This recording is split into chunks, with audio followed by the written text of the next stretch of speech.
আসসালামু আলাইকুম। সম্মানিত দর্শক বন্ধুরা, এখন অনলাইনে ঢুকতেই শুধু দেখা যায় ধর্ষকের বিষয়। ধর্ষক, ধর্ষক, ধর্ষক। চারদিকে শুধু ধর্ষক আর ধর্ষক। খুব আফসোস লাগে এবং কষ্টও লাগে। মানে ছাত্র জনতা, ঠিক আছে, যত যুবলোক যারা আছে সকলে মিলে এত কিছু করলো কিসের জন্য? যাতে এই দেশটা একটু সুন্দরভাবে থাকবে, এদেশে মানুষ শান্তিতে বসবাস করবে, এদেশে যাতে কোনো মানুষ কষ্ট না পায়, যাতে সবাই শান্তি মতন বসবাস করতে পারে। এখন কষ্টের বিষয়টা হচ্ছে যে মানুষ এত কিছু করলো, ঠিক আছে, সেই জায়গায় নাকি একটা শিশু বাচ্চা শহীদ মিনারে ফুল দিয়ে দিয়ে ধর্ষিত হচ্ছে। একটা বাস, একটা বাসে 55 জন 60 জন যাত্রী থাকে। আর বর্তমানে এমন একটা যুগ, ঠিক আছে, প্রত্যেক মানুষের হাতে হাতে মোবাইল ফোন আছে। ওই বাসে স্বামীর সামনে নারীকে, অর্থাৎ ওই লোকের স্ত্রীকে 3 জন মিলে ওই বাসের ভিতরেই পিছনে নিয়ে ধর্ষণ করছে। অথচ একটা লোক প্রতিবাদ করার জন্য সাহস পায় না। একটা লোক কাউকে ফোন দিয়ে বলবে, সে সাহসটিও করতে পারে না। ভাবতে পারছেন আমরা বর্তমানে কোন দুনিয়াতে আছি? যে মরে গেলে কেউ এসে আটকাতেও আসে না। মানে বর্তমানে পরিস্থিতির এতই খারাপ হয়েছে যে, সাপোজ একটা উদাহরণ দেই, দিনের বেলায় যখন আপনার ঘরে ডাকাতি হবে, ডাকাত আসবে, চোর চুরি করে নিয়ে যাবে, তখন আপনার ঠিক পাশে ফ্ল্যাটে যে লোকটা না, সে জানলে না, অর্থাৎ সে কিছু শুনিনি, জানিনি, দেখেই বা না যে আপনার ঘরে ডাকাতি হয়েছে বা কিছু হয়েছে। সেই ঘরে আপনি একটা মেয়ে নিয়ে আসেন, এবার মেয়েটা আপনার বোন হোক, গার্লফ্রেন্ড হোক, অবৈধ সম্পর্কের হোক, নিয়ে এসে আপনি এক রাত না, আধা ঘন্টা কাটান, দেখবেন সে যে মহিলা, যে পাশের ফ্ল্যাটের লোক চুরি হয়েছে, ডাকাতি হয়েছে, টের পায় নাই, কিন্তু আপনি আধা ঘন্টার জন্য একটা মেয়েকে আপনার খালি বাসা তাই না ঢুকাইছেন, সেই খবর আপনার পুরো মহল্লা জেনে যাবে। মানে আমরা মানুষ কতটা খারাপ হয়ে গেছি! নিজের চোখের সামনে একটা মানুষকে, একটা নারীকে 3 জন পুরুষ মিলে ধর্ষণ করছে, অথচ আমরা 50 জন লোক কোনো কিছু করতে পারছি না। এদিকে আবার আরেকটা নিউজে শুনলাম, স্বরাষ্ট্রমন্ত্রী নাকি বলেছে যে এখন যে দিন যাচ্ছে, মানে বর্তমানে যেরকম চলছে, বর্তমানে যে পরিস্থিতি, এর থেকেও নাকি আরো খারাপ পরিস্থিতি সামনে আসবে। অতএব সবাই প্রস্তুতি হয়ে থাকো, যাতে খারাপ সময়ের সাথে মোকাবেলা করতে পারে। এখন ভাই কত হচ্ছে, যদি সামনে খারাপ সময় আসে, আপনি জানেন, ঠিক আছে, আপনি হ্যান্ডেল করতে আপনার কষ্ট হচ্ছে, তাহলে কি বলবো? আমরাই কি তাহলে নিজের ব্যবস্থা নিজেই করব? যেমন কেউ আমাদের উপর আক্রমণ করতে আসলো, আমরা তাকে মেরে দিলাম, তার উপর অস্ত্র চালিয়ে দিলাম, তাকে ছুরি দিয়ে আঘাত করে দিলাম। তার মানে কি, যেসব পোলাপান এখন স্কুলে যায়, পরীক্ষা দিতে যায়, তারা কি তাদের ব্যাগের ভিতরে বইয়ের সাথে সাথে কি ছুরিও রাখবে? ধারালো কিছু রাখতে হবে। কারণ দেখেন, যেই জিনিসটা বুঝে যাইতেছে সেটা হচ্ছে, মানে বর্তমান সামনে এমন পরিস্থিতি আইতাছে যে আপনার উনি যেমনি বলবা যেমনি বল প্রস্তুতি থাকতে, মানে এখন একটা ব্যাগের ভিতরে আপনি কোনো অস্ত্র ছাড়া আপনি ঘর থেকে বের হতে পারবেন না। কারণ আপনি ঘর থেকে বের হবেন কি নিশ্চয়তায়? কারণ বলেই তো দিয়েছে সামনে আরো খারাপ পরিস্থিতি আসবে। তার মানে আপনার এখন থেকেই প্রস্তুতি নিতে হবে। আপনার ব্যাগে ছুরি রাখতে হবে, রাইফেল রাখতে হবে, পিস্তল রাখতে হবে। ঠিক আছে? মেয়েরা ব্যাগে মরিচের গুঁড়া নিয়ে ঘুরবে, ছুরি নিয়ে ঘুরবে, ব্লেড নিয়ে ঘুরবে, যাতে তাদের উপরে কেউ হামলা করতে আসলে তারা যাতে এটার উল্টো জবাব দিতে পারে। একটা মেয়েকে 11 জন মিলে ধর্ষণ করে গাছের সাথে বেঁধে রেখে দেয়। আহ! অবশ্য দেশকে খারাপ বলা ঠিক না। কারণ দেশ তো খারাপ না। কারণ দেশে তো আর হাত পাও নেই। যদি দেশ খারাপ হতো, দেশের যদি কোনো ক্ষমতা থাকতো তাহলে বলা যেত না, দেশটাই খারাপ হয়ে গেছে। মারে বাপ, আমরা মানুষই তো খারাপ। দেশটা খারাপ কমু কি? আমরা মানুষ যদি ভালো হই, তাহলে কি লেগে এত দর্শন হইব? আমরা মানুষ যদি ভালো হই, আমাদের চোখের সামনে 11 জন মিলা দর্শন করছে, একজন কি এক লগে করতেছে?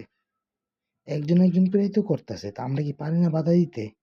আর একটা বাসে 55 থেকে 60 জন লোক, সেই জায়গায় কি 3 জন লোককে ট্যাকল দেওয়ার মতন কেউ নাই? কোনো যুবক নাই গাড়িতে? নাকি তাদের কারো মোবাইলেই টাকা নাই? নাকি তারা কেউই জানে না ইমার্জেন্সি কল কিভাবে করতে হয়?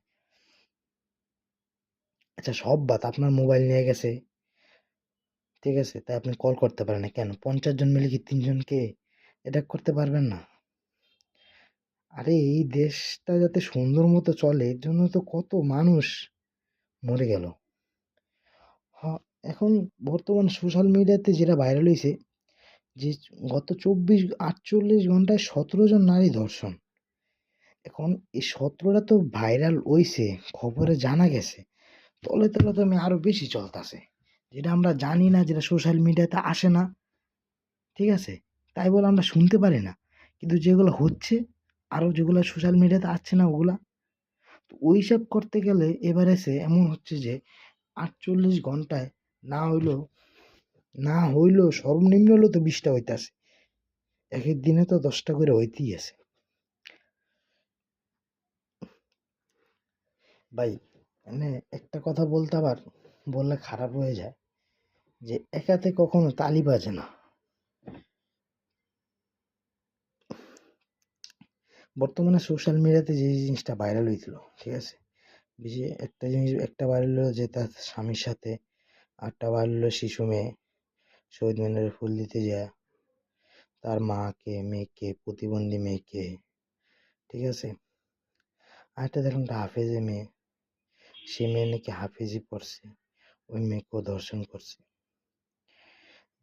আর যে এগুলো তো বর্তমানে সোশ্যাল মিডিয়াতে প্রচালিত। আর যে যারা আরো যারা হয়েছে, যারা প্রচালিত না, তাদের বিষয়ে কি বলবেন? আরে ভাই, ইসলামে তো স্পষ্ট বলে দিয়েছে যে নারী তুমি মাহরাম পুরুষ ছাড়া ঘর থেকে বের হও না। মাহরাম পুরুষ কাকে বলে আমরা তো এর অধিকাংশ মানুষ জানিই না। সেটা জানবো কোত্থেকে? আমাদের তো জানার আগ্রহই নেই। বর্তমানে যুগটা এমন হয়ে গেছে, মানে মেয়েদের মাহরাম লাগে না, ঠিক আছে? তারা নিজের চলতে পারে, নিজে চলে ফিরে খাইতে পারে। তাদের মাহরামের কোনো প্রয়োজন হয় না। তাদের বাসা থেকে বেরোতে গেলে তাদের ভাই লাগে না, বাপ লাগে না, ঠিক আছে? তাদের স্বামী লাগে না, হুম? তাদের বাসাতে বেরোলে নিজে একলাই বের হতে পারে, নিজের বয়ফ্রেন্ডের সাথে বের হয়। আরে বয়ফ্রেন্ড কি? হ্যাঁ, যখন মাইন্ডে চিপা পড়বো তখন বয়ফ্রেন্ড চিন্তা করবো আমি বাঁচলি, হ্যাঁ, ওর মতন 1000টা মাইয়া পাবো। তখন কই যাবেন? তখন কোনো আছে উপায়? না নিজের বয়ফ্রেন্ড নিজে থেকে চলে যাবে? কারে দিবেন দোষ? সব দোষ কিসে? বেডা মাইনষের একলা, মাইয়া মাইনষের দোষ নাই। আরে আমি যদি মিষ্টি খুললেই থুয়ে দিই মাসিরে, যদি আমি কই, এ মাসি বইস না, এই মাসি নজর দিবি না, এ মাসি যা হুস হুস, মাসিরে যদি আরা দিনও তারাই, মাসি কি যাইবো? মাসি তো জীবনও যাইবো না। মিষ্টি খোলা আছে মানে মাসি বই, আর মাসি বইছে মানে মাসি ওটার ভিতরে ডিম দিছে, মাসি ওই মিষ্টিটা নষ্ট করছে। আপনি দুধ দেওয়া রাস্তার ভিতরে হাঁটতে পারবেন? আপনি পাছা লালা মাসির ভিতরে হাঁটতে পারবেন? কি অবস্থা মানুষ! কারে দোষ দিবেন? পুরুষ মানুষের দোষ দিবেন? না নারী মানুষের দোষ দিবেন? এখন কবেন নারীরা কি স্বাধীনভাবে চলতে পারে না? নারীদের কি স্বাধীনভাবে কোনো চলার অধিকার নাই? আরে নারীদের তো স্বাধীনভাবে চলার অধিকার আছেই। এমন না যে বলো না তুমি নারী তুমি স্বাধীনভাবে চললো না, তুমি নাচছো না, তুমি গায়ো না। তা না করছে কোনো জায়গায়। কিন্তু হ্যাঁ, স্বাধীনভাবে চলার কিছু নিয়ম আছে। আপনি ওই নিয়ম মেনে চলেন। আপনি মাহারাম পুরুষ নিয়ে ঘর থেকে বের হন। আপনি মাহারাম পুরুষ ছাড়া কেন ঘর থেকে বের হচ্ছেন? আপনাকে তো বলছে পর্দা করে চলার জন্য। আপনি পর্দা করে চলুন। আরে একটা ৳২ দামের চকলেটের প্যাকেট খুলতে গেলেও তো কষ্ট হয়। অনেক সময় একবারের জায়গায় ৩ বার ছিঁড়তে হয়। এরপর যায় প্যাকেটটা খোলে। আরে তার থেকেও সস্তা হয়ে গেছে বর্তমান নারী জাতি। কারণ ৳২ র চকলেটটারে খোলা লাগতাছে টান দিয়া। দাঁত দিয়া কামড় দিয়া ছিলা লাগতাছে। আর নারী তো খোলাই। নারী তো আর প্যাকেট করা না যে ওরে খুলতে হইব। নারীটা তো খোলাই আছে। অটোমেটিক। খুলে দিছি, মন চাইতাছে, এসে খেয়ে যাও। বাস। এত জিনা কিভাবে হয়? জোর কইরা করছে দেইখা ধর্ষণ। আর আরামসে যেটা হোটেলে যা করে ওটা কি ধর্ষণ না? আরে ওটা ধর্ষণ, ওটাও জিনা। যে আরামসে করে ওটাও তো জিনা। জিনা তো জিনাই। কারে দোষ দিবেন আপনি? আমরা পুরুষ, আমরা ধরতে গেলে আমরা মানুষ জাতিরাই না খারাপ। আমার সাধারণ জ্ঞান বিবেক থেকে আমার যেটা মনে হয়, ঠিক আছে, আমাদের বাংলাদেশের মানুষের মতো নিকৃষ্ট মানুষ, খারাপ জাতি, ঠিক আছে, পুরা পৃথিবীতে কোথাও খুঁজে পাবেন কিনা জানা নেই। আমাদের এই বর্তমান বাংলাদেশের মানুষ এতটা নিকৃষ্ট, এতটা খারাপ যে পুরা পৃথিবী যদি খোঁজেন তাহলে পাবেন না। শুধুমাত্র এই দেশটা হয়তো টিকে আছে এই কারণে যে সবচেয়ে বেশি আলেম ওলামা, ওলামায়ে কেরাম, বড় বড় পীর মাশায়েখরা এই বাংলাদেশে জন্মগ্রহণ করছে। আরে বাল, এই দেশ তো কবেই ধ্বংস হয়ে যেত যদি আলেম ওলামারা না থাকতো। আল্লাহ হয়তো এই বড় বড় আলেমদের জন্য, বড় বড় আল্লাহর ওলিদের জন্য হয়তো এই দেশটা এখনো টিকায় রাখছে। নাইলে ওই নেপালে যেমনি ভূমিকম্প হয় না, এমন ভূমিকম্প হইয়া এই বাংলাদেশ কবেই তুচ্ছ তাচ্ছিল্য হয়ে যেত। গুগল ম্যাপ আছে না, ওই ম্যাপের ভিত্তিতে ম্যাগনেটিক গ্লাস দিয়ে খুঁজলেও ওই বাংলাদেশ খুঁজে পাওয়া যেত না। আমরা বাংলাদেশের মানুষ এতটা খারাপ, এতটা নিকৃষ্ট, এতটা খারাপ। না ছেলে ভালো, না মেয়ে ভালো, না পুরুষ ভালো, না মহিলা ভালো, না বুড়া ভালো, না বুড়ি ভালো, কেউ ভালো না। যদি ভালোই হয়, ঠিক আছে, তাহলে কেন এত পরকীয়ার গল্প হয়? কেন এত পরকীয়ার, পরকীয়া চারিদিকে পরকীয়া হয়? যেটা পরকীয়া করে ওটা কি জিনা না? যেটা দর্শন করে দিছে এটাই সমস্যা। আপনি একটা কুকুরে যদি একদিন রুটি খাওয়ান না, ঠিক আছে, ওই কুকুর কিন্তু আপনার ১ সপ্তাহ পিছে ছাড়বো না। ওটার লগে মানুষের একটা কালেকশন আছে, ঠিক আছে। তুমি নারী, তুমি একটা পুরুষকে খোলামেলা দেখাই দিছো, ওই পুরুষ কি তোমার ছেড়ে দিব এমনি এমনি? বর্তমানে দর্শকের এমন পরিস্থিতি হয়েছে যে কাউরই দোষ দেওয়ার মতন না। আপনি কারে দোষ দিবেন? পুরুষ জাতিরে দোষ দিবেন? পুরুষ তো করবে তাহলে, হ্যাঁ, নাকি নারীরে দোষ দিবেন? হ, কিন্তু এটা ঠিক আছে যে 11 জন মিলে দর্শন করছে, এন থেকে নারী কিভাবে বাঁচবো? ঠিক আছে, বাসের ভিতরে দর্শন করছে, এনে তো নারীর দোষ নেই। মানলাম এনে নারীর দোষ নেই, এগুলা দর্শন। কিন্তু বর্তমানে যেটি ভাইরাল হয়েছে এটি না ভালো দিক। আর যেটি ভাইরাল হওয়া ছাড়া দর্শন হইতেছে, ওটি ওটি কি ভালো? ওটি তো খারাপ।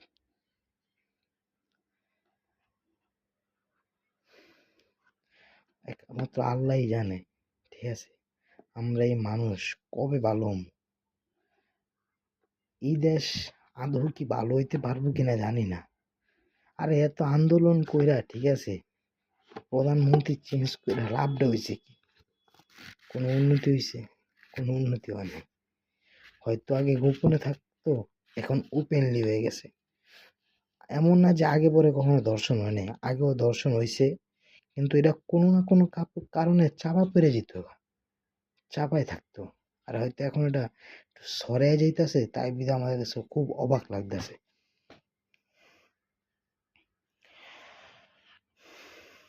আমরা কত না নিম্ন পর্যায়ে চলে গেলে এরকম কাজ করতে পারি। একমাত্র আল্লাহ পাকই ভালো জানে। এখন সোশ্যাল মিডিয়াতে পোলাপাইন একটা জিনিসই খুব করতেছে যে ডাকাতরা অস্ত্র ব্যবহার করে, চোর ডাকাতরা অস্ত্র ব্যবহার করতেছে, সন্ত্রাসীরা অস্ত্র ব্যবহার করতেছে। তাহলে অস্ত্রকে আমাদের জন্য খোলামেলা করে দিন, আমরা একটু ঠাসঠুস বাজাই দেখি কেমন লাগে। যারা উপদেষ্টা আছেন তারা সারিয়া চুরি করে বসে বসে উপভোগ করুন।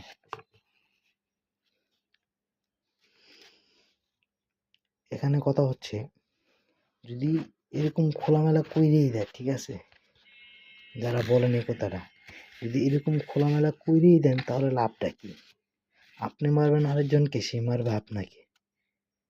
এখন তো একটা জিনিস কিছুটা গোপনে হয়, তখন তো আপনার কপালে এসে বন্দুক ধরে বলবো ওরে ছেড়ে তুই জাগা, ওরে আমি দর্শন করুন, তখন কি করবেন? আপনিও বললে ধরবেন, তখন তো খুনাখুনির একটা বিশেষ পর্যায়ে যাইব গা।